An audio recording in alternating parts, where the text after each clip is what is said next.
72వ జయంతిని ఈరోజు CPM Armoor division కార్యాలయంలో ఘనంగా ఆయన యొక్క ఫోటోకి పూలమాల వేసి నివాళులు అర్పించడం జరిగింది.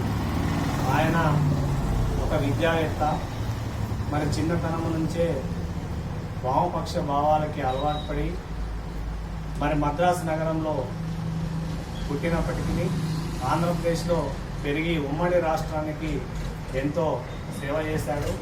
మొదట విద్యార్థి దశలో ఉద్యమాన్ని కొనసాగిస్తూ పోలిట్ బ్యూరో స్థాయికి ఎదిగి కమ్యూనిస్టు పార్టీ మరి ఆల్ ఇండియా కార్యదర్శిగా 3 సార్ల బాధ్యత నిర్వహించడం జరిగింది.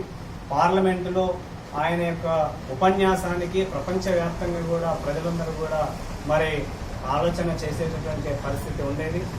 ఆ రకంగా మాట్లాడేటటువంటి గాంభీర్యం, తను పుట్టింది కూడా ఒక ఉన్నతమైనటువంటి ధనవంతుల కుటుంబంలో పుట్టిన, బ్రాహ్మణ కులంలో పుట్టిన, తన జీవితాన్ని మొత్తం ఇవాళ పేదల కోసం, పేద ప్రజల కోసం అంకితం చేసినటువంటి గొప్ప మేధావి.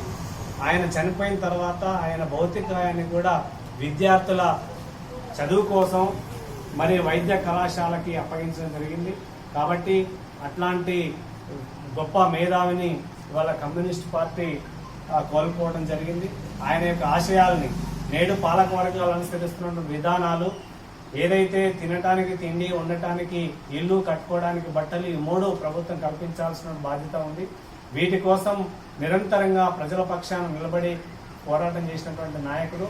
ఆయన యొక్క బాటలోనే రేపు రాబోయేటటువంటి రోజుల్లో ప్రజల పక్షాన, పేదల పక్షాన సిపిఎం పార్టీగా మేమందరం కూడా ఆయన బాటలో ఉండి ఆ పేదల సమస్యల పరిష్కారం కోసం కృషి చేస్తామని చెప్పి సందర్భంగా